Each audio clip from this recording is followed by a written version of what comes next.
Hello everyone. मेरा नाम है रोहित और आज हम लोग बात करने वाले हैं रिलेशन चैप्टर के बारे में बात करेंगे। ठीक है, तो चलिए स्टार्ट करते हैं। तो रिलेशन पढ़ने से पहले कुछ हमें बेसिक टर्म्स के बारे में पता होना चाहिए, बेसिक जानकारी लेते हैं। देन उसके बाद हम लोग रिलेशन स्टार्ट करते हैं। ठीक है, तो यहाँ पे जैसे आपको दिख रहा होगा, हमें ordered pair and unordered pair के बारे में बात करनी है। तो ऑर्डर्ड पेयर क्या होता है? ऑर्डर्ड पेयर क्या होता है, देखिए ज़रा। ऑर्डर्ड पेयर क्या होता है, जैसे आपको यहाँ पे नाम से ही समझ आ रहा होगा, ऑर्डर आपको दिख रहा है, मतलब ये एक ऐसा पेयर होगा। और पेयर का क्या मतलब है कि यहाँ पे दो एलिमेंट्स आएंगे। ठीक है, तो दो एलिमेंट्स आएंगे और जो एलिमेंट्स होंगे वो एक ऑर्डर में आएंगे। तो ऑर्डर्ड पेयर में क्या होता है, इसमें ऑर्डर इंपॉर्टेंट होता है। Order is important. मतलब क्या है इसका, देखिए ज़रा। जैसे मैं दो पेयर्स लिख रहा हूँ, मैंने लिख दिया इधर 2, 3, फिर उसके बाद मैंने लिख दिया 3, 2 लिख दिया। ठीक है, तो यहाँ पे आप देख रहे हो, अगर आपने फर्स्ट वाला पेयर देखा तो फर्स्ट वाले पेयर में हमें क्या दिख रहा है, फर्स्ट पोजीशन पे 2 दिख रहा है। ठीक है, और सेकंड वाले पेयर में फर्स्ट पोजीशन पे 3 दिख रहा है।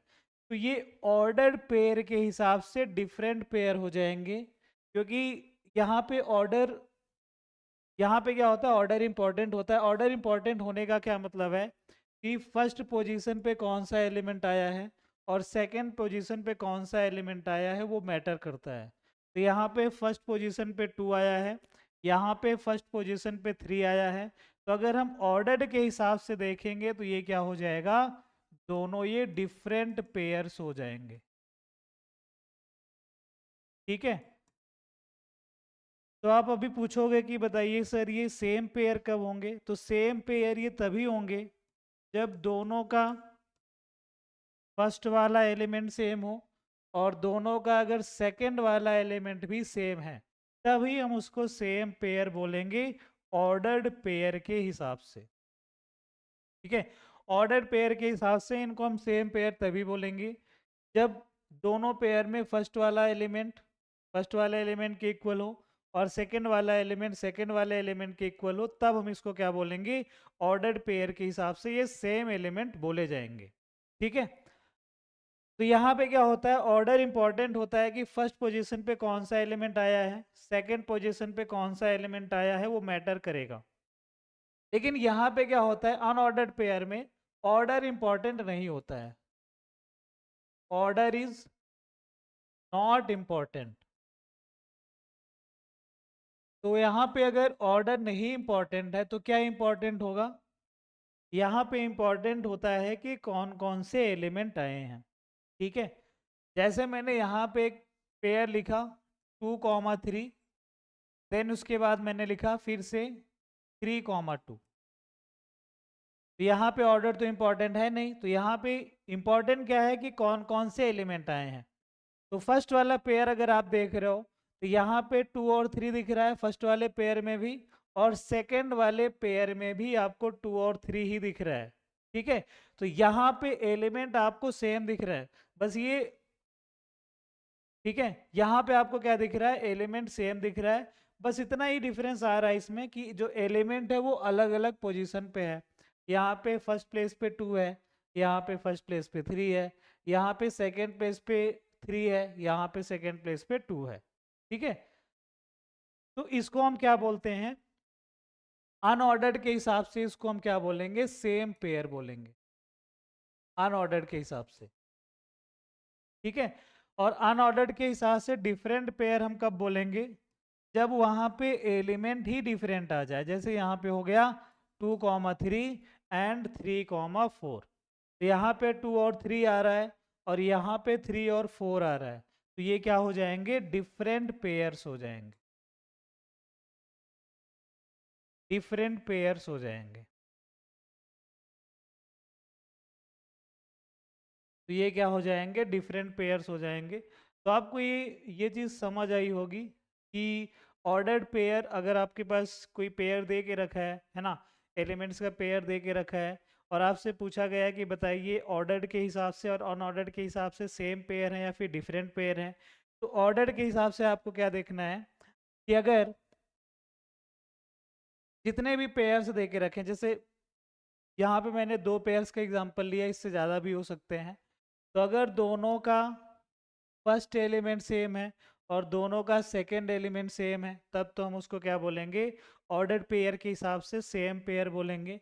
लेकिन अगर एक भी डिफरेंट हो गया, जैसे मैंने यहाँ पे लिख दिया 3,2 लिख दिया, फिर उसके बाद मैंने क्या लिख दिया 3,4 लिख दिया, तो फर्स्ट एलिमेंट तो आपको सेम दिख रहा है, लेकिन सेकेंड एलिमेंट हमें क्या दिख रहा है, अलग दिख रहा है, डिफरेंट हो रहा है, तो इसको हम क्या बोलेंगे, ऑर्डर के हिसाब से डिफरेंट पेयर बोलेंगे।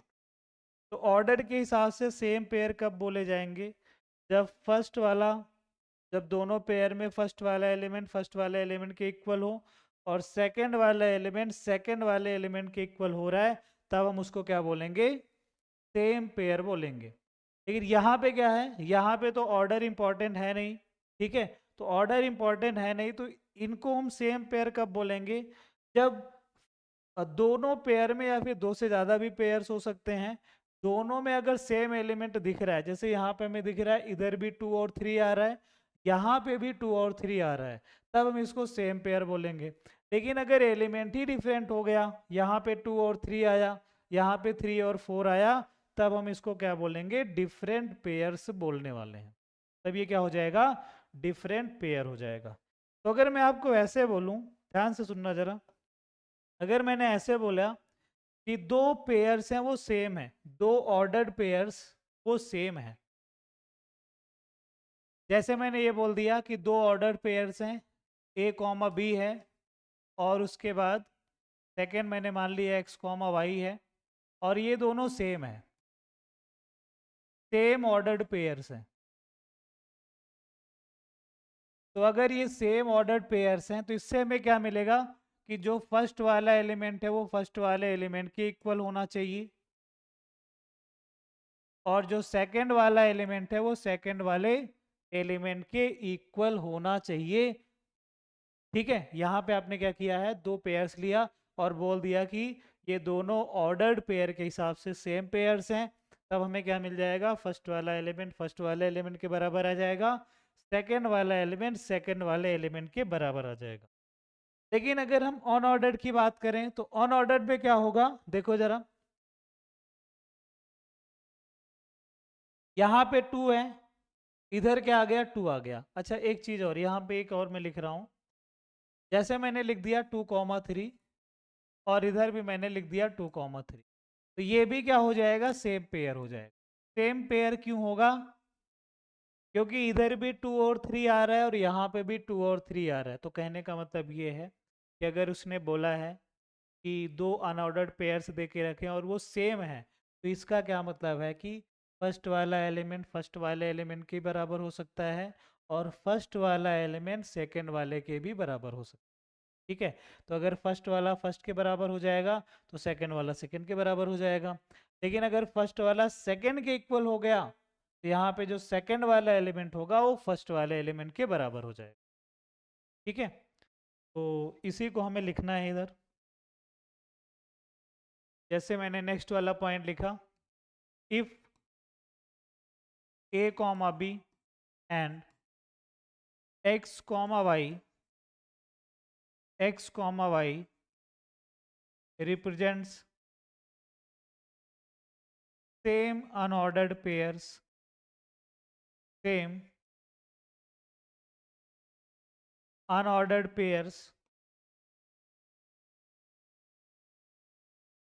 then क्या क्या केसेस बन सकते हैं, क्या क्या केसेस बन सकते हैं कि जो फर्स्ट वाला एलिमेंट है वो फर्स्ट वाले एलिमेंट के बराबर हो जाए और जो सेकंड वाला एलिमेंट है वो सेकंड वाले के बराबर हो जाए, और इसी में सेकंड केस भी बन सकता है कि जो इसका फर्स्ट वाला एलिमेंट है इसके सेकंड वाले एलिमेंट के बराबर हो सकता है, और जो इसका सेकंड वाला एलिमेंट है इसके फर्स्ट वाले एलिमेंट के बराबर हो सकता है। ठीक है, तो तो यहाँ तक आपको समझ आया होगा कि अगर ये सेम अनऑर्डर्ड पेयर को रिप्रेजेंट कर रहे हैं तो फर्स्ट वाला एलिमेंट फर्स्ट वाले के बराबर हो सकता है, सेकंड वाला एलिमेंट सेकंड के बराबर हो जाएगा। फिर अगर फर्स्ट वाला एलिमेंट सेकंड के बराबर हो गया, सेकंड वाले एलिमेंट के बराबर हो गया, तो जो फर्स्ट वाला पेयर का सेकंड वाला एलिमेंट है वो सेकंड वाले पेयर के फर्स्ट वाले एलिमेंट के बराबर हो जाए। ठीक है, तो इसमें कुछ एग्जाम्पल्स हम लोग देखते हैं। जैसे मैंने एक एग्जाम्पल लिया find the find the find the number of ordered and unordered pairs।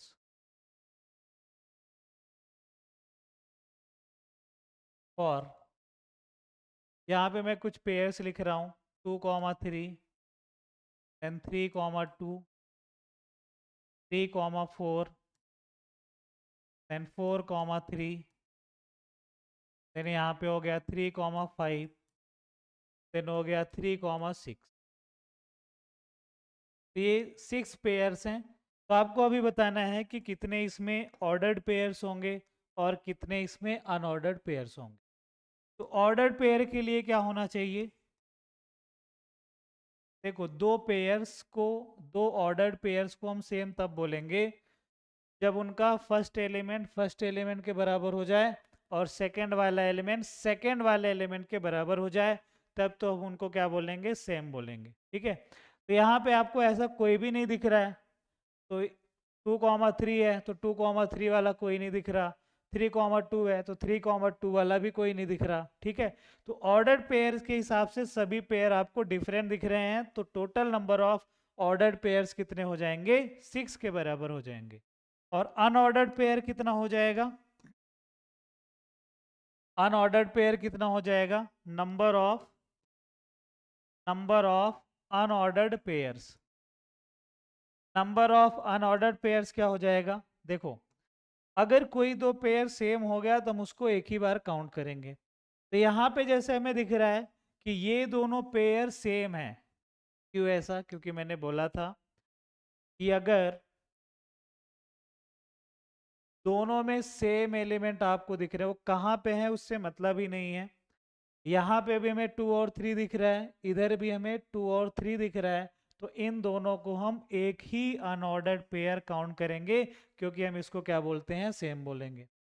इसी तरीके से यहाँ पे आप देख रहे हो ये दोनों भी क्या हो जाएंगे, सेम हो जाएंगे, क्योंकि इधर भी 3 और 4 आ रहा है और यहाँ पे भी 3 और 4 आ रहा है, तो इसको हम क्या बोलेंगे, सेम बोलेंगे। तो ये दोनों भी मिलके केवल एक हो जाएंगे, और ये वाला तो अलग ही है। तो इसका मतलब है एक पेयर ये हो गया, दूसरा हो गया, तीसरा हो गया और चौथा हो गया। तो नंबर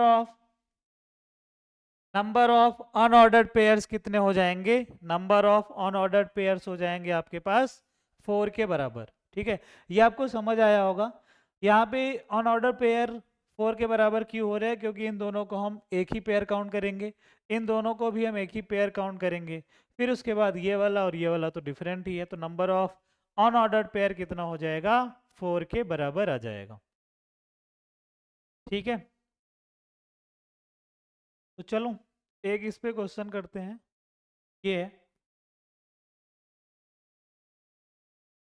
यहाँ पे क्या देके रखा है, find the value of x and y if 2x plus y comma 3x plus 2y equals to 10,7 under the condition of ordered pair and unordered pair.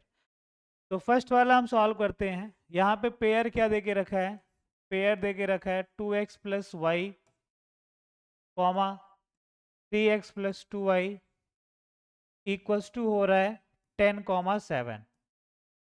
तो अगर ये दोनों ऑर्डर्ड पेयर को रिप्रेजेंट कर रहे हैं, तो जो फर्स्ट वाला एलिमेंट है वो फर्स्ट वाले एलिमेंट के इक्वल होना चाहिए। तो यहाँ पे हमें मिल जाएगा 2x plus y equals to 10 मिल जाएगा, और जो सेकंड वाला एलिमेंट है वो सेकंड वाले एलिमेंट के इक्वल हो जाएगा, मतलब हमें ये मिल जाएगा। ठीक है, जैसे मैंने अभी इसके पहले यहाँ पे बताया हुआ था, यहाँ पे ठीक है, कि अगर a कॉमा बी और x comma y same order pair को रिप्रेजेंट कर रहे हैं, मतलब ये इक्वल हैं, तो इसका मतलब क्या है कि फर्स्ट वाला एलिमेंट फर्स्ट वाले के बराबर हो जाएगा और सेकंड वाला एलिमेंट सेकंड वाले के बराबर हो जाएगा। तो इसी का हम लोग यूज़ करने वाले हैं। ठीक है, तो ये मिल गया। अब हमें क्या करना है, इन दोनों को सॉल्व करना है। तो सॉल्व करने के लिए मैंने क्या किया, इसमें मैंने 2 से मल्टीप्लाई करा दिया। 2 से मल्टीप्लाई कराओगे तो हमें मिल जाएगा 4x plus 2y equals to 20। फिर मैंने इसके साथ में माइनस कर दिया इसको, तो 3x plus 2y equals to 7। तो यहाँ पे माइनस आ गया, इधर माइनस आ गया, ये माइनस, ये तो कैंसिल आउट हो जाएगा और यहाँ पे हमें मिल जाएगा x इक्वल्स टू 13। तो x की वैल्यू 13 के बराबर आपको मिल जाएगी। फिर मैंने क्या किया, y की वैल्यू फाइंड आउट करनी है। तो y की वैल्यू फाइंड आउट करने के लिए मैंने x की वैल्यू 13 यहाँ पे पुट किया। तो x की वैल्यू अगर मैंने 13 इधर पुट किया तो हमें मिल जाएगा 3 इंटू में 13 प्लस 2y इक्वल्स टू आ जाएगा 7। तो यहाँ से मिल जाएगा 39 प्लस 2y इक्वल्स टू 7। तो 2y हमें मिल जाएगा 7 माइनस 39, ये हो जाएगा 2y इक्वल्स टू माइनस में 32, तो y की वैल्यू आ जाएगी -16। तो अगर आपने इन दोनों पेयर्स को ऑर्डर पेयर कंसीडर किया है तो x की वैल्यू क्या आ गई, x की वैल्यू 13 आ जाएगी और y की वैल्यू आपको मिल जाएगा -16 के बराबर। ठीक है, y की वैल्यू आ जाएगी -16 के बराबर। अब हमें ये सेकंड वाला केस सॉल्व करना है। सेकंड वाले केस में क्या बोल रहा है कि ये जो पेयर्स हैं ये अनऑर्डर्ड पेयर को रिप्रेजेंट कर रहे हैं।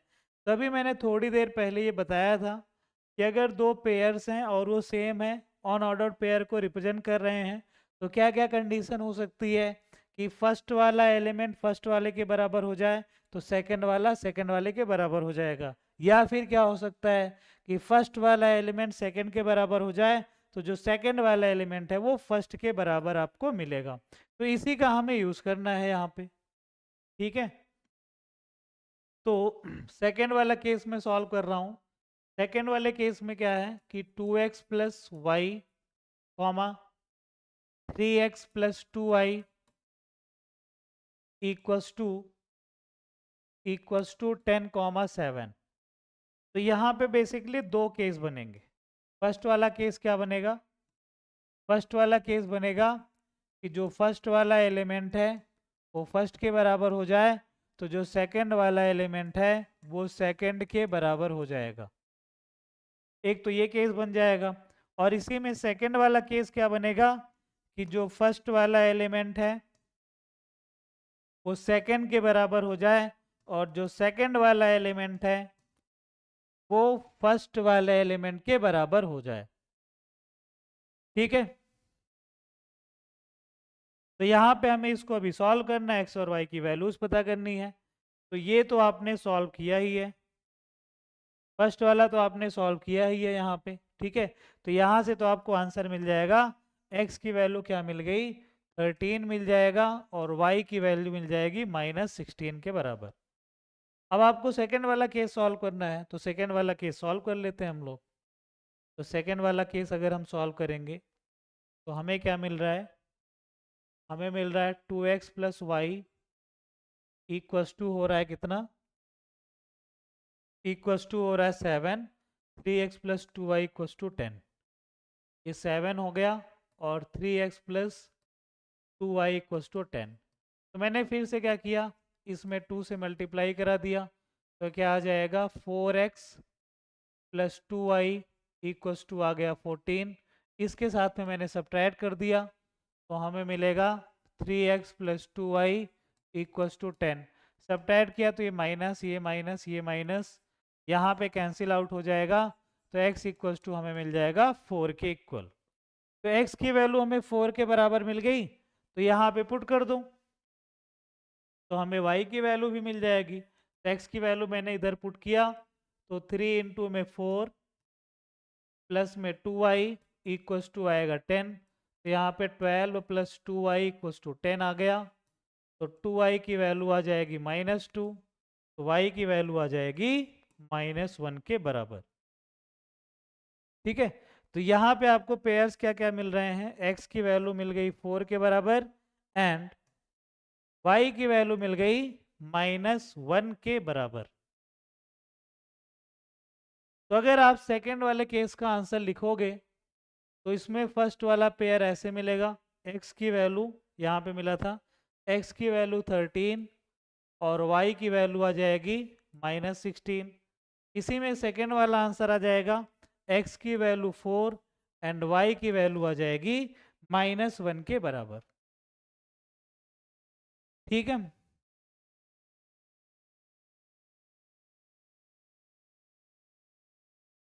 तो ये वाला पार्ट आपको समझ आया होगा, ordered pair and unordered pair का मतलब क्या है। ठीक है, तो फिर से एक बार बता देता हूं मैं जल्दी से। ऑर्डर्ड पेयर में क्या होता है कि ऑर्डर इंपॉर्टेंट होगा, फर्स्ट पोजीशन पे कौन सा एलिमेंट है, सेकंड पोजीशन पे कौन सा एलिमेंट है वो मैटर करेगा। यहाँ पे क्या मैटर करेगा कि कौन कौन से एलिमेंट आए हैं। अगर एलिमेंट सेम है तब उनको हम सेम अनऑर्डर्ड पेयर बोलेंगे, अगर एलिमेंट डिफरेंट है तब वो क्या हो जाएंगे, डिफरेंट अनऑर्डर्ड पेयर हो जाएंगे। और फिर मैंने यहाँ पे कंडीशन बताई कि दो पेयर्स, अगर दो ऑर्डर पेयर्स सेम है तो आपको क्या मिल जाएगा, उनका फर्स्ट एलिमेंट फर्स्ट वाले के बराबर आएगा, सेकंड वाला एलिमेंट सेकंड के बराबर आ जाएगा। ऐसे मैंने अनऑर्डर्ड पेयर में बताया। फिर उसके बाद ये वाला क्वेश्चन किया और नेक्स्ट वाला ये वाला क्वेश्चन मैंने किया था।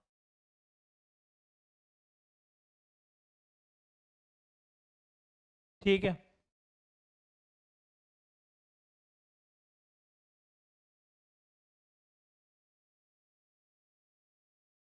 अब इसके बाद आते हैं कार्टेशियन प्रोडक्ट पे। तो देखिए जरा कार्टेशियन प्रोडक्ट क्या होता है। कार्टेशियन प्रोडक्ट, कार्टेशियन प्रोडक्ट जो है बेसिकली हम दो सेट का फाइंड आउट करते हैं। ठीक है, वैसे तीन सेट का भी हो सकता है लेकिन जो हमें पढ़ाई करनी है बेसिकली वो दो सेट के लिए करना है। तो जैसे अगर आपके पास दो सेट हैं, ठीक है, दो सेट जैसे मैंने लिख दिया ए और बी, तो इसका कार्टेशियन प्रोडक्ट क्या हो जाएगा, ए क्रॉस बी से रिप्रेजेंट किया जाएगा। तो जो कार्टेशियन प्रोडक्ट होता है उसको हम कैसे रिप्रेजेंट करते हैं, ए क्रॉस बी से रिप्रेजेंट करते हैं। और इसका मतलब क्या होता है, इसका मतलब ये होता है कि इसमें ए कॉमा बी टाइप के एलिमेंट आएंगे, A cross B equals to A comma B, such that A belongs to capital A and B belongs to capital B. अभी एग्जांपल लेंगे तो आपको क्लियर हो जाएगा। तो यहाँ पे जितने भी पॉसिबल ऑर्डर पेयर्स हैं वो सभी आएंगे, सच दैट कि जो फर्स्ट वाला एलिमेंट है वो सेट ए से आएगा और जो सेकंड वाला एलिमेंट है वो सेट बी से आएगा। ठीक है, क्योंकि यहाँ पे पहले आपने ए लिखा है तो फर्स्ट वाला एलिमेंट ए से आएगा और जो सेकंड वाला एलिमेंट है वो सेट बी से आएगा। तो इसका मैं डेफिनेशन लिख देता हूँ पहले। ठीक है, तो डेफिनेशन क्या है, डेफिनेशन क्या है,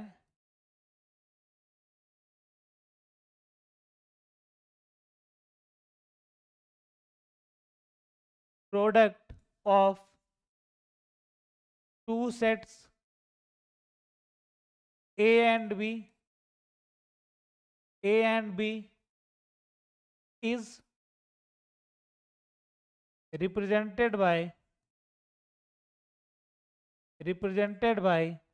A cross B, A cross B और B cross A cross B और B क्रॉस A।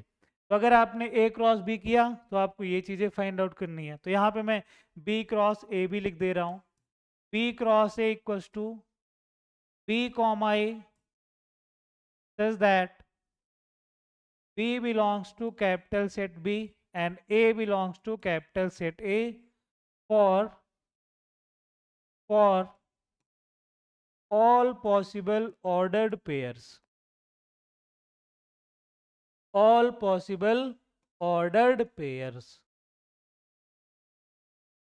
जितने भी पॉसिबल ऑर्डर्ड पेयर्स ऐसे बन सकते हैं, मतलब अगर हम ए क्रॉस बी की बात कर रहे हैं तो ए कॉमा बी टाइप के जितने भी पॉसिबल ऑर्डर्ड पेयर्स बन सकते हैं उनको अगर आपने एक सेट में रख दिया तो वही क्या हो जाएगा, ए और बी का कार्टेशियन प्रोडक्ट हो जाएगा। और अगर हम बी क्रॉस ए की बात करें तो बी कॉमा ए टाइप के जितने भी ऑर्डर्ड पेयर्स बन सकते हैं सच दैट कि जो फर्स्ट वाला एलिमेंट होगा, देखो यहाँ पे फर्स्ट वाला सेट क्या दिख रहा है, ए दिख रहा है, तो फर्स्ट वाला एलिमेंट सेट ए, फर्स्ट वाला सेट यहाँ पे बी दिख रहा है, सॉरी फर्स्ट वाला सेट यहाँ पे बी दिख रहा है, तो जो फर्स्ट वाला एलिमेंट होना चाहिए वो सेट बी से होना चाहिए, और सेकंड वाला यहाँ पे जो सेट दिख रहा है वो ए दिख रहा है, तो सेकंड वाला एलिमेंट सेट ए से होना चाहिए। तो ऐसे जितने भी पॉसिबल ऑर्डर्ड पेयर्स बन सकते हैं उन सभी को अगर आपने एक सेट में रख दिया तो वही क्या हो जाएगा, दोनों का कार्टेशियन प्रोडक्ट हो जाएगा। एग्जाम्पल की बात करते हैं। जैसे यहां पे मैंने लिखा ए है आपके पास, मान लिया 1,2 है, एंड बी है आपके पास ए कॉमा बी, ऐसे हो गया। या फिर मैंने ले लिया कुछ इधर और x कॉमा वाई ले लिया, x कॉमा वाई। तो हमें क्या क्या चीजें फाइंड आउट करनी है, then find A cross B and B cross A. हमें ए क्रॉस बी और B cross A find out करना है।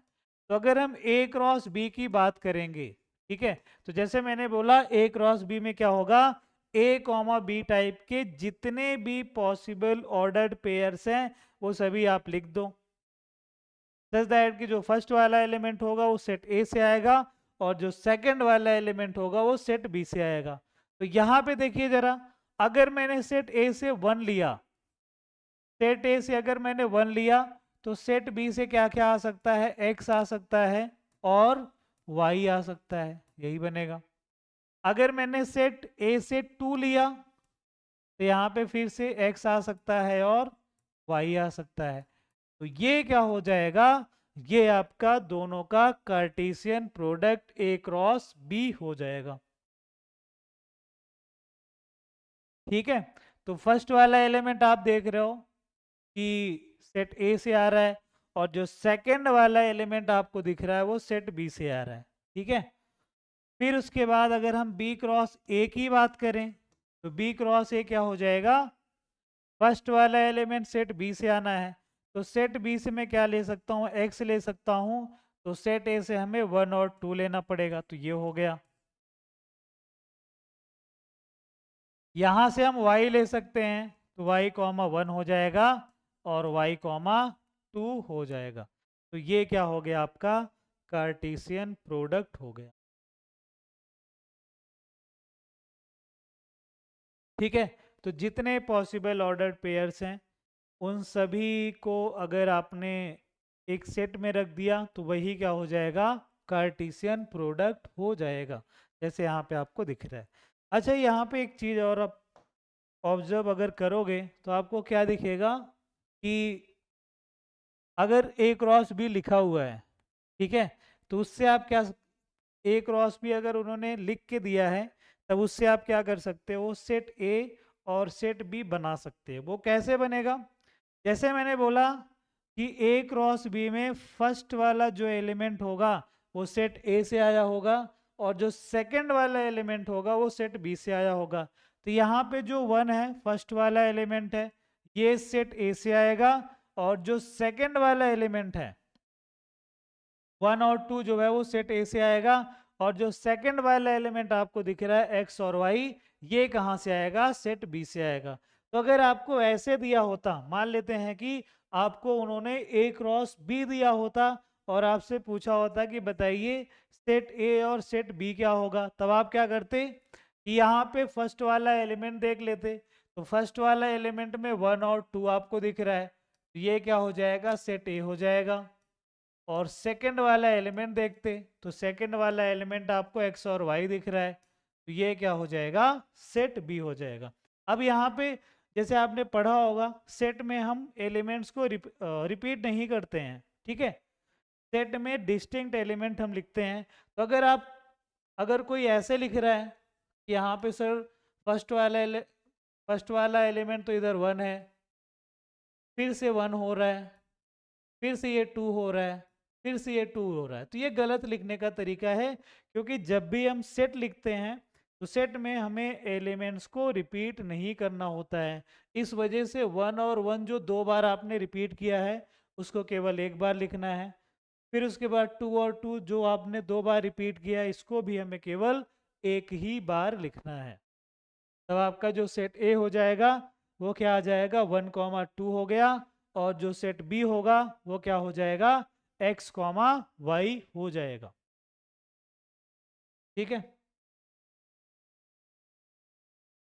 तो ये हो गया आपका कार्टेशियन प्रोडक्ट। तो कार्टेशियन प्रोडक्ट में जितने भी पॉसिबल ऑर्डर्ड पेयर्स हैं वो सभी आपको रखने हैं।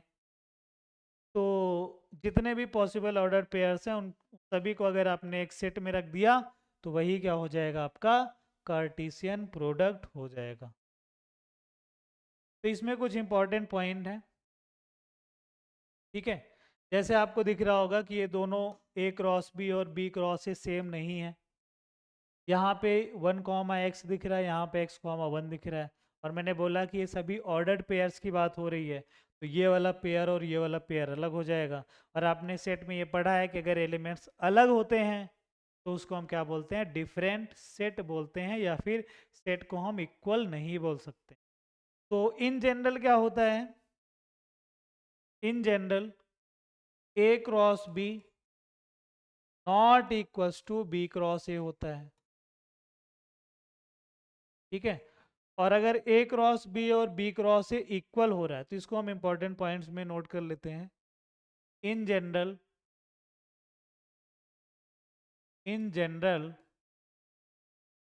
ए क्रॉस बी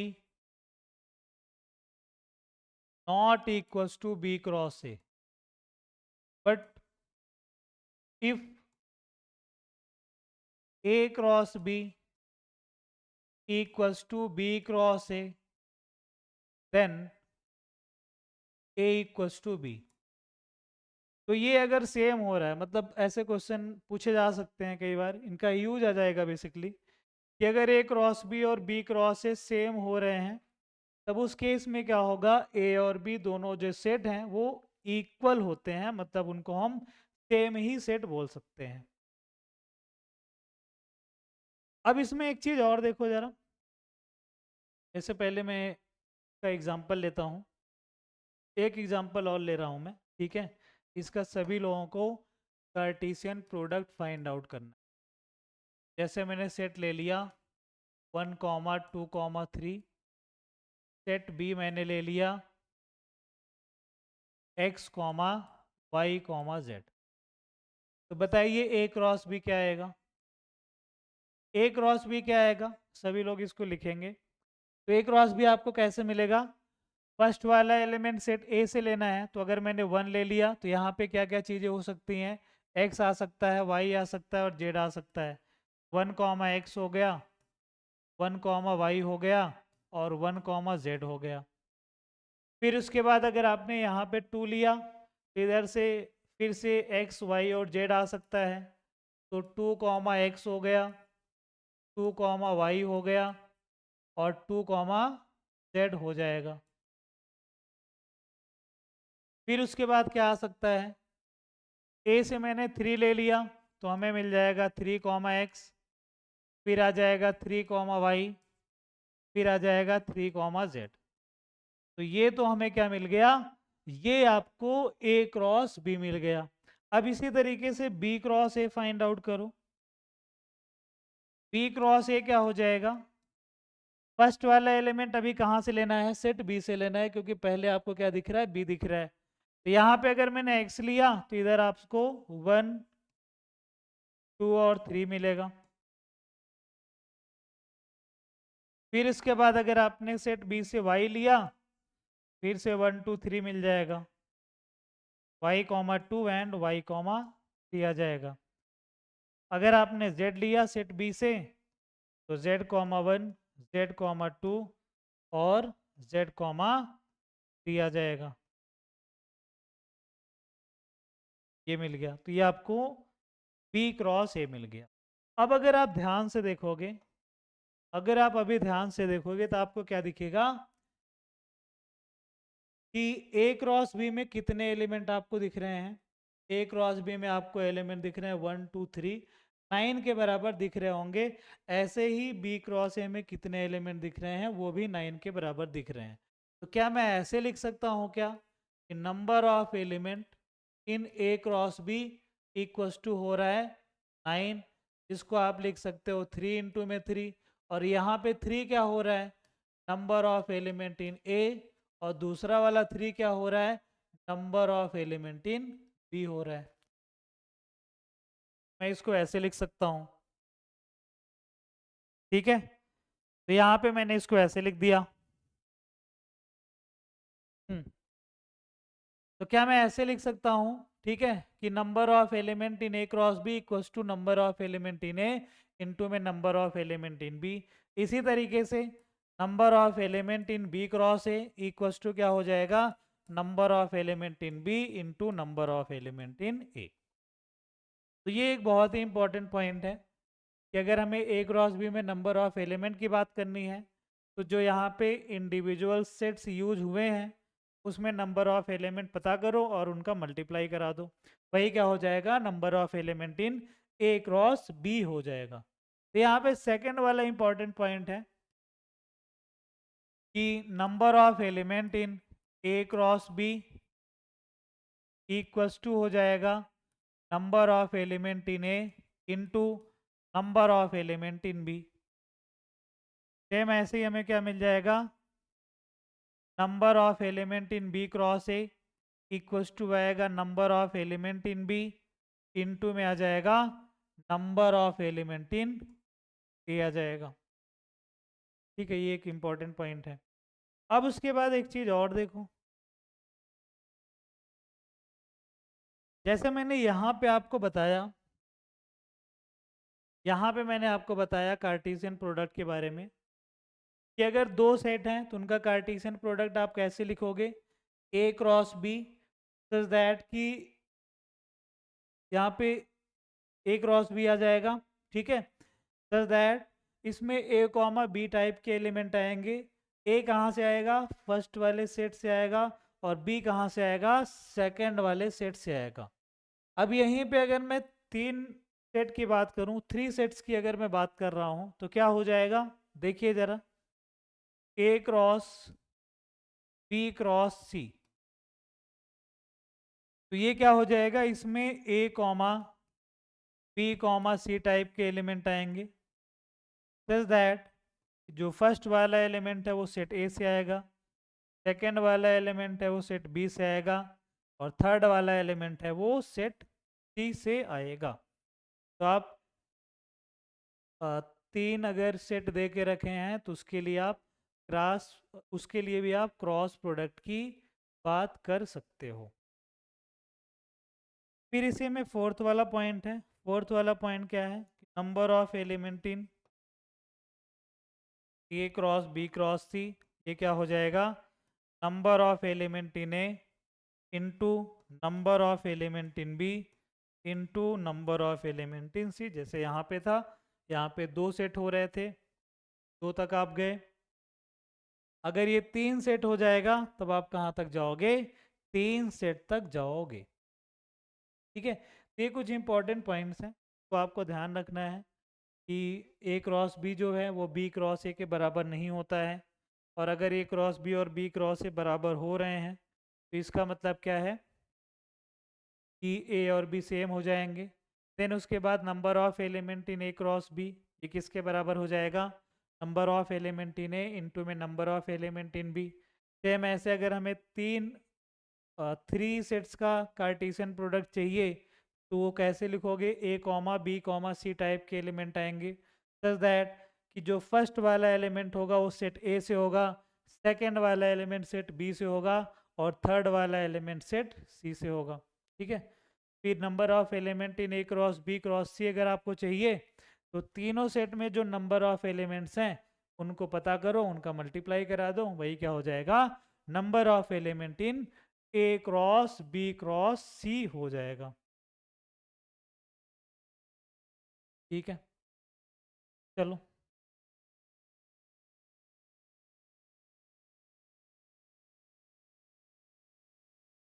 अब इसके बाद एक ये क्वेश्चन है, देखिए इधर। यहाँ पे क्वेश्चन क्या है कि if some elements of A cross B are 5, 4, 3, 2, 3, 4 and 2, 2। तो यहाँ पे ए क्रॉस बी के कुछ एलिमेंट्स उन्होंने दे के रखा है, ये पूरे एलिमेंट नहीं है, ये कुछ एलिमेंट्स हैं, सम एलिमेंट्स हैं। कितना दे के रखा है ये? 5, 4 है, फिर उसके बाद 3, 2 है, फिर उसके बाद 3, 4 है, देन उसके बाद 2, 2 है। ये आपको ए क्रॉस बी के कुछ एलिमेंट्स दे के रखे हैं। देन हमें क्या फाइंड आउट करना है? Then find minimum value of number of element in A cross B and elements of A cross B. तो हमें बताना है कि ए क्रॉस बी में मिनिमम कितने एलिमेंट आएंगे, वो आपको बताने हैं। अब जरा ध्यान से सुनना, ध्यान से सुनना जरा। यहाँ पे देखो, अगर मैं आपसे पूछूं कि ये जो 5 एलिमेंट है ये कहाँ से आया होगा, ये सेट ए से आया होगा या फिर सेट बी से आया होगा? सभी लोग बोलेंगे कि भैया ये तो सेट ए से आया होगा, क्योंकि फर्स्ट वाला एलिमेंट है, और यहाँ पे आप ए क्रॉस बी की बात कर रहे हो। और अगर मैं आपसे पूछूं कि ये 3 कहाँ से आया होगा, ये भी सेट ए से आया होगा। 3 कहाँ से आया होगा? सेट ए से आया होगा। 2 कहाँ से आया होगा? सेट ए से आया होगा। तो क्या मैं ऐसे बोल सकता हूँ कि सेट ए में मिनिमम 5, 3, 2 तो होने ही चाहिए। अगर इतने नहीं हुए तो क्या ये बन पाएगा? क्या ये तो बन ही नहीं पाएगा फिर। ठीक है, तो ए क्रॉस बी में मिनिमम इतने एलिमेंट तो हो, मतलब ए में जो ए वाला सेट होगा उसमें मिनिमम इतने एलिमेंट तो होने ही चाहिए। 5 होना चाहिए, 3 होना चाहिए और 2 होना चाहिए।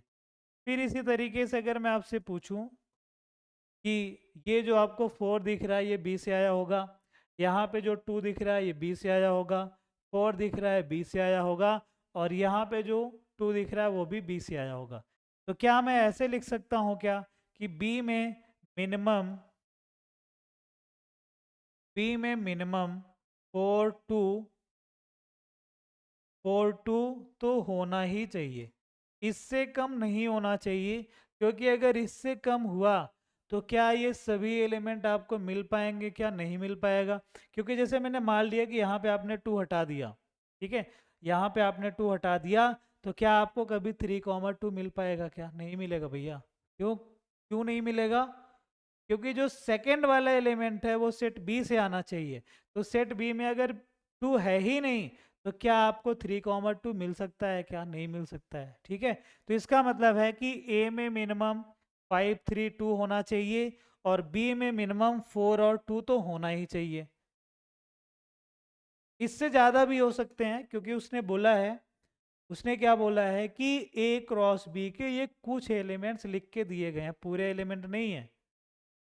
अगर ये पूरे एलिमेंट होते तब तो कोई दिक्कत ही नहीं थी। उसने बोला है कि ए क्रॉस बी के ये कुछ एलिमेंट्स हैं, तो अगर ए क्रॉस बी के कुछ एलिमेंट्स हैं तो क्या मैं ऐसे बोल सकता हूँ क्या कि यहाँ पे ए कंप्लीट लिखा हुआ, ये तो कंप्लीट नहीं है। ये कंप्लीट हो भी सकता है, नहीं भी हो सकता है, क्योंकि देखो यहाँ पे अगर मैंने फिर से जैसे मैंने 6 लिख दिया तो और भी बड़ा हो जाएगा। ठीक है, तो तो कहने का मतलब अभी सिर्फ इतना है कि ए में मिनिमम ये इतने एलिमेंट तो आने ही चाहिए, और बी में मिनिमम इतने एलिमेंट तो आने चाहिए। तो ए क्रॉस बी की मिनिमम वैल्यू क्या हो जाएगी? ए क्रॉस बी की जो मिनिमम वैल्यू है वो कितनी हो जाएगी? यहाँ पे 3 एलिमेंट हैं, कितना आ जाएगा? Number of element in A into में आ जाएगा number of element in B. तो यहाँ पे मिनिमम 3 एलिमेंट होने चाहिए, यहाँ पे मिनिमम 2 एलिमेंट होने चाहिए। तो ए क्रॉस बी में मिनिमम 6 एलिमेंट्स तो होने ही चाहिए, क्योंकि अगर इससे कम हुआ क्या हो जाएगा? इससे कम होने का मतलब ये है कि आप या तो यहाँ पे एलिमेंट्स को कम कर रहे हो, या फिर आप यहाँ पे एलिमेंट्स को कम कर रहे हो, और अगर आपने ये कम कर दिया तो ये आपको पेयर्स मिलेंगे ही नहीं। ठीक है, इसका मतलब है कि ए क्रॉस बी में कितने एलिमेंट होने चाहिए, 6 के बराबर होने चाहिए। अब उसके बाद हमें A cross B find out भी करना है। ठीक है, जो ये मिनिमम वाली कंडीशन है उसी के करस्पॉन्डिंग फाइंड आउट करना है। तो फिर से क्या हो जाएगा, 5 से स्टार्ट कर लो, 5,4, 5,2, देन उसके बाद 3,4, 3,2, देन उसके बाद 2,4 एंड 2,2। तो ये क्या हो जाएंगे, ए क्रॉस बी में जो मिनिमम एलिमेंट्स हैं वो सभी आपको मिल जाएंगे। ठीक है, तो ये आपका फाइनल आंसर हो जाएगा। यहाँ पे ऐसे पूछना चाहिए था कि, ठीक है, यहाँ पे लिखना चाहिए था minimum elements of A cross B, minimum elements, क्योंकि इससे ज़्यादा भी हो सकते हैं, ये तो मिनिमम है। ठीक है, हमने मिनिमम वाली कंडीशन को सॉल्व किया है अभी।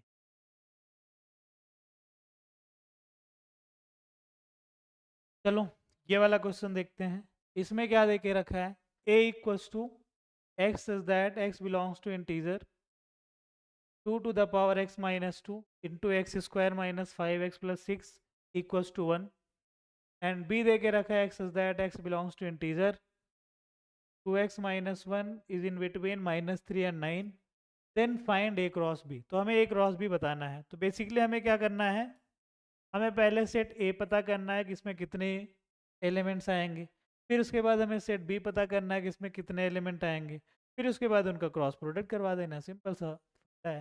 ठीक है, तो a हमें दे के रखा है, a है आपके पास x such that x belongs to integer and 2 to the power x minus 2 into x square minus 5x plus 6 equals to 1 दे के रखा है। तो अगर आप इसको सॉल्व करोगे तो हमें क्या मिलेगा, यहाँ पे मैं इसको ऐसे लिख सकता हूँ 2 to the power x minus 2 x square minus 5x plus 6 equals to 2 to the power 0। अगर आपने कंपेयर किया तो हमें मिलेगा x माइनस 2 इंटू में आएगा x square minus 5x plus 6 equals to 0। तो यहाँ पे आ जाएगा, इसके फैक्टर कर लो, x माइनस 3 एंड उसके बाद x माइनस 2 इक्वल्स टू 0।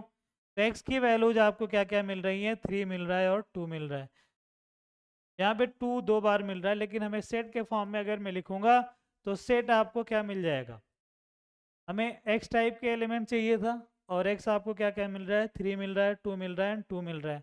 यहाँ पे क्या क्या मिल जाएगा, 3 और 2 आ जाएगा। सेट ए में 3 और 2 आपको मिलेगा।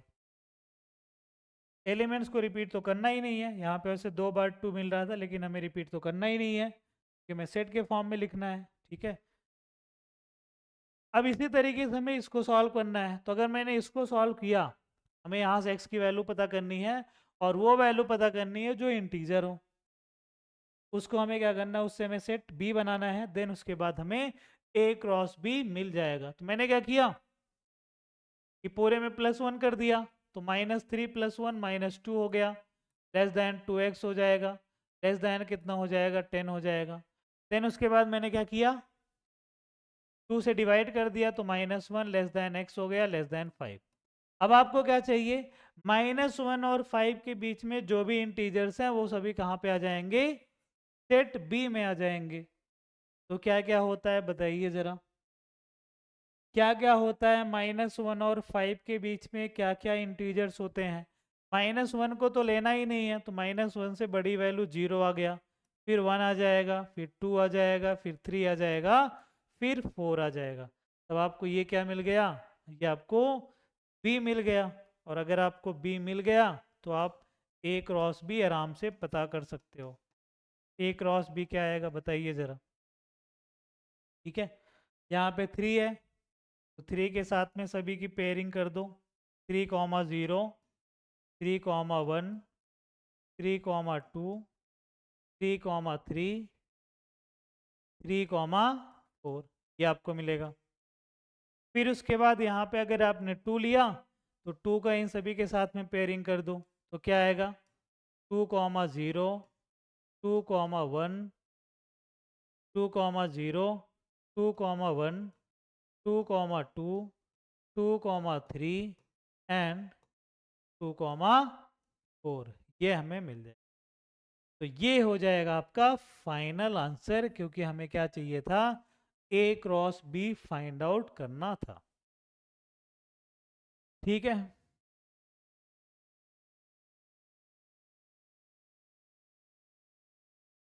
तो हमें ये A क्रॉस B मिल जाएगा। चलो, अब इसमें कुछ इंपॉर्टेंट चीजें हैं और देखो जरा।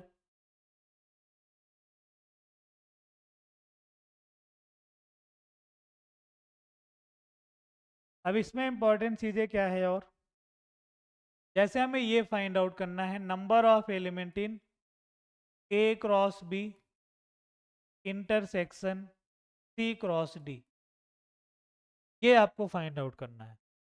तो इसके लिए एक रूल होता है कि इसको आप ऐसे लिख सकते हो। देखो यहाँ पे हमें number of element A cross B और C क्रॉस D में जो नंबर ऑफ एलिमेंट कॉमन है वो आपको बताने हैं।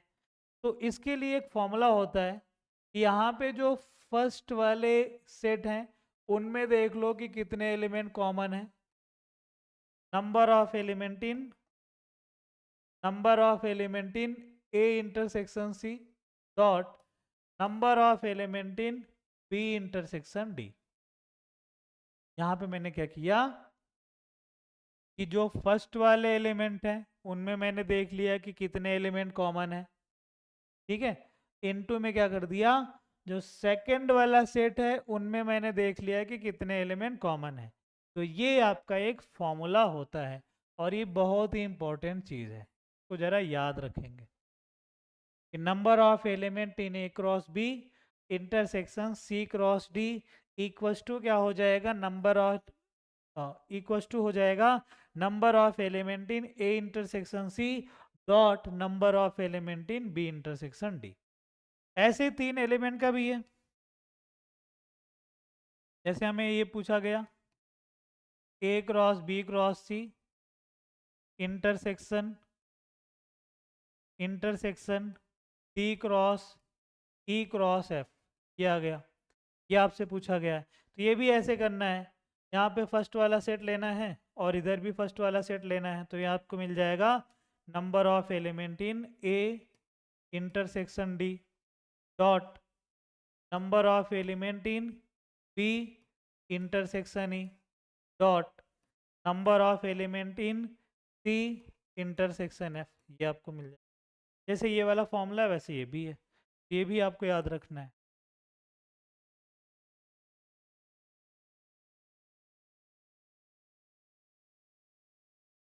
ठीक है, तो ये दोनों फॉर्मूलेज आपको ध्यान रखने हैं। ठीक है, तो इस पे एक क्वेश्चन सॉल्व करते हैं अभी।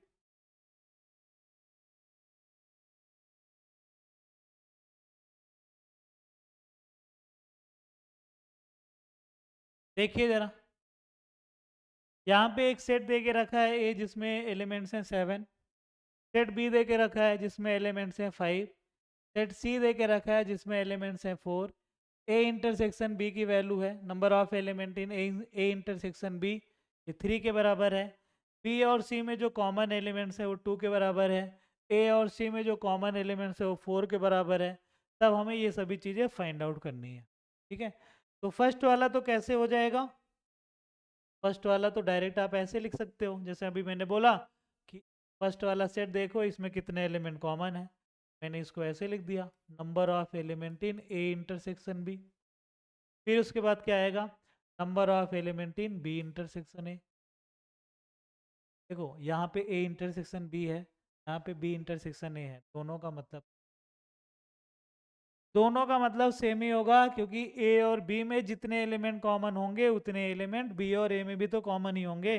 ठीक है, तो यहाँ पे ए और बी में कितने एलिमेंट कॉमन है, ए इंटरसेक्शन की वैल्यू है 3 के बराबर, तो आ जाएगा 3 और ये भी हो जाएगा 3, तो आंसर आ गया 9 के बराबर।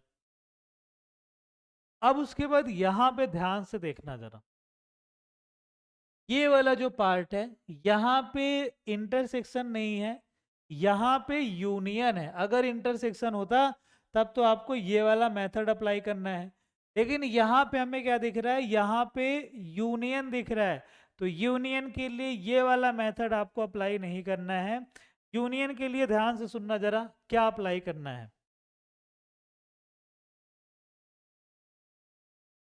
आपने एक फॉर्मूला पढ़ा होगा सेट में, number of element in M union N equals to आ जाएगा number of element in plus number of element in N minus number of element in M intersection N. तो इस वाले फॉर्मूले का हमें यूज करना है। वो कैसे यूज करना है, अब जरा ध्यान से सुनना, ध्यान से सुनना जरा। यहाँ पे मैंने क्या किया कि जो ए क्रॉस बी है इसको थोड़ी देर के लिए मैंने एम बोल दिया, और जो बी क्रॉस ए है इसको मैंने थोड़ी देर के लिए एन बोल दिया। तो क्या मैं ऐसे लिख सकता हूँ क्या, तो ये किस फॉर्म में आपको दिखेगा, number of element in M union N के फॉर्म में दिखेगा, और number of element in M union N के फॉर्म में दिखेगा। तो इसको आप लिख सकते हो number of element in M plus में number of element in N minus में हो जाएगा number of element in M intersection N किया जाएगा। अब मैंने क्या किया, एम के प्लेस पे ए क्रॉस बी फिर से रख दिया, तो number of element in A cross B हो गया। यहाँ पे क्या हो जाएगा, एन के प्लेस पे बी क्रॉस ए रख दिया, तो number of element in B cross A आ जाएगा, माइनस में आ जाएगा एम के प्लेस पे A cross B intersection B cross A, ये आपको मिल गया। तो हमें क्या मिलेगा, ठीक है। अब यहाँ पे ए क्रॉस बी में कितने एलिमेंट है वो आप आराम से पता कर सकते हो, पता कर सकते हो आराम से, ठीक है। Number of element in A cross B क्या हो जाता है, number of element in A into में number of element in B. तो यहाँ पे हो जाएगा 7 इंटू में 5, तो ये हो गया 7 इंटू में 5। फिर बी क्रॉस ए है तो इसमें भी number of element in B into में number of element in A, minus में क्या हो जाएगा, A cross B intersection B cross A, ये तो आपने यहाँ पे फाइंड आउट ही किया है जो कि है 9 के बराबर। तो ये आ गया, तो यहाँ से क्या मिल जाएगा 35 प्लस 35 माइनस में 9, जो कि आपको मिल जाएगा 70 माइनस में 9, तो आपको 61 के बराबर आंसर मिलेगा। 61 के बराबर आपको आंसर मिल जाएगा, ठीक है। अब जरा थर्ड वाला पार्ट सॉल्व करते हैं। थर्ड वाला पार्ट क्या है, A cross B cross C B cross C cross A. Third वाला पार्ट हम सॉल्व करते हैं। हमें फाइंड आउट करना है number of element in A cross B cross C intersection B cross C cross A, ये हमें फाइंड आउट करना है। तो इसको मैं कैसे लिख सकता हूँ, जैसे अभी मैंने थोड़ी देर पहले बताया था कि यहाँ पे हमें क्या करना होगा, ए और फर्स्ट वाला सेट दोनों जगह देखना होगा। तो इसको मैं ऐसे लिख सकता हूँ, number of element in A intersection B number of element in A intersection B dot number of element in B intersection C dot number of element in C intersection A, ये हो जाएगा। अब यहाँ पे ए और बी और सी और ए में कितने एलिमेंट कॉमन है वो देख लो। ए और बी में 3 एलिमेंट कॉमन है, बी और सी में 2 एलिमेंट कॉमन है, ए और सी में 4 एलिमेंट कॉमन है। तो क्या मिल जाएगा, 3 इंटू में 2 इंटू में 4 आ जाएगा। यहाँ पे क्या मिलेगा, 3 इंटू में 2 इंटू में 4, ये कितना हो गया भाई, ये 24 के बराबर हो गया, ठीक है। तो ये वाला मेथड आपको तभी अप्लाई करना है जब बीच में इंटरसेक्शन का साइन है। अगर बीच में इंटरसेक्शन का साइन नहीं है तब आपको क्या करना है, फिर वो जो सेट वाला मैंने मेथड बताया, अगर यूनियन का साइन है तो ये वाला मेथड आपको अप्लाई करना है, ठीक है। अब फोर्थ वाला पार्ट सॉल्व करते हैं। A cross B cross C है, देन उसके बाद A cross C cross B है। फोर्थ वाले पार्ट है A cross B cross C intersection A cross C cross B. यही है शायद से, एक बार चेक कर लेते हैं। A cross C cross B.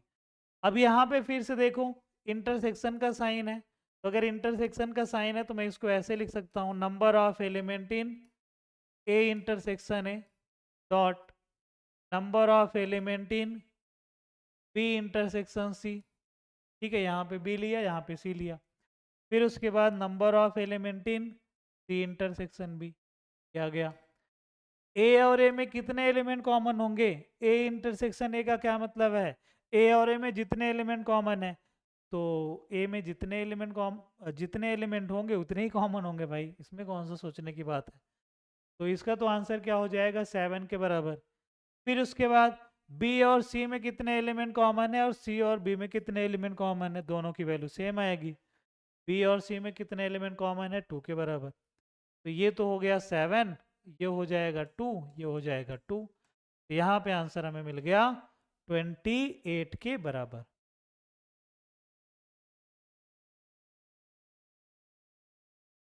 तो इसका आंसर क्या आ जाएगा, 28 के बराबर आ जाएगा। अब इसके बाद हम लोग लास्ट वाले पार्ट की बात करते हैं। हमें क्या चाहिए, A cross B cross C union A cross C cross B. तो यहाँ पे हमें यूनियन वाली चीज़ अभी फाइंड आउट करनी है, तो हमें ये वाला मेथड अप्लाई करना होगा।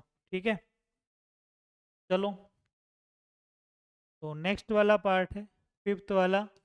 इसमें हमें क्या चाहिए, number of element in A cross B cross C union A cross C cross B, ये हमें चाहिए। तो मैंने फिर से क्या किया, क्योंकि अगर इंटरसेक्शन होता तब तो आप डायरेक्ट ये वाला फॉर्मूला अप्लाई करते। ठीक है, हमें क्या चाहिए, यूनियन चाहिए। तो मैंने इसको थोड़ी देर के लिए एम बोल दिया, इसको मैंने एन बोल दिया। तो यहाँ पे क्या हो जाएगा, number of element in M union N हो जाएगा। ठीक है, जो कि आपको कैसे मिलेगा, number of element in M, अभी मैंने जो फॉर्मूला बताया, प्लस में आएगा number of element in N, minus में आ जाएगा number of element in M intersection N. तो यहाँ से क्या मिलेगा, एम के प्लेस पे फिर ये पुट कर दो, तो number of element in A cross B cross C plus number of element in A cross C cross B minus M के प्लेस पे ये पुट कर दिया, तो हमें क्या मिलेगा, A cross B cross C intersection A cross C cross B, ये आपको मिलेगा। उसके बाद यहाँ पे देख लो जरा, number of element in A cross B cross C, ये किसके बराबर आएगा, number of element in A into number of element in B into number of element in C आ जाएगा। तो यहाँ से तो हमें मिल जाता है, यहाँ से आपको क्या मिल जाएगा, number of element in A cross B cross C, एक बार मैं लिख देता हूँ। ये आपको कैसे मिलता है, number of element in A into number of element in B into number of element in C. तो ए बी और सी में देख लो कितने एलिमेंट हैं, ए में है 7, बी में है 5, सी में है 4, सभी का मल्टीप्लाई करा दो, 7 5 4। इसी तरीके से यहाँ पे हमें क्या चाहिए, number of element in A cross C cross B चाहिए, तो भी ऐसे हो जाएगा कि ए में कितने एलिमेंट है 7, सी में एलिमेंट है 4, फिर उसके बाद बी में एलिमेंट है 5, माइनस में आ जाएगा number of element in A cross B cross C intersection A cross C cross B. ये तो आपने अभी यहाँ पे फाइंड आउट किया, जिसकी वैल्यू है -28, मतलब 28 है तो यहाँ पे आ जाएगा -28। तो ये कितना हो गया भाई, यहाँ पे हो जाएगा 5 इंटू में 4 20 हो गया, इंटू में 7 140, यहाँ पे भी 140, तो आ जाएगा 280 माइनस में 28, तो 280 माइनस में 28 कितना आएगा? तो ये आ जाएगा 52 के बराबर, 252 के बराबर। तो ये आपका फाइनल आंसर हो जाएगा। ठीक है, तो इसका आंसर क्या आ रहा है? इसका आंसर आपको मिल रहा है 252। इसका आंसर आपको 28 मिल रहा था।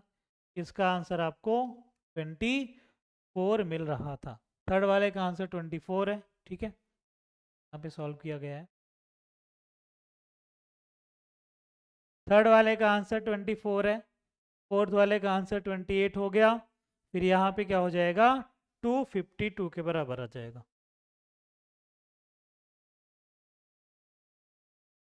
ठीक है,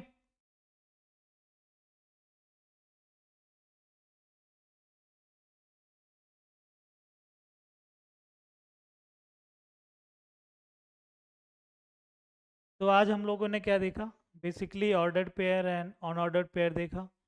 देन उसके बाद हम लोगों ने कार्टेशियन प्रोडक्ट देखा, और उस पर बेस्ड कुछ हम लोगों ने क्वेश्चन सॉल्व किए। नेक्स्ट क्लास में हम लोग रिलेशन बेसिकली स्टार्ट करेंगे, और रिलेशन बेसिकली स्टार्ट हो ही गया है। ये सभी चीज़ें रिलेशन के अंदर ही आती हैं। तो रिलेशन का डेफिनेशन वगैरह क्या है वो हम लोग नेक्स्ट क्लास में देखने वाले हैं। ठीक है।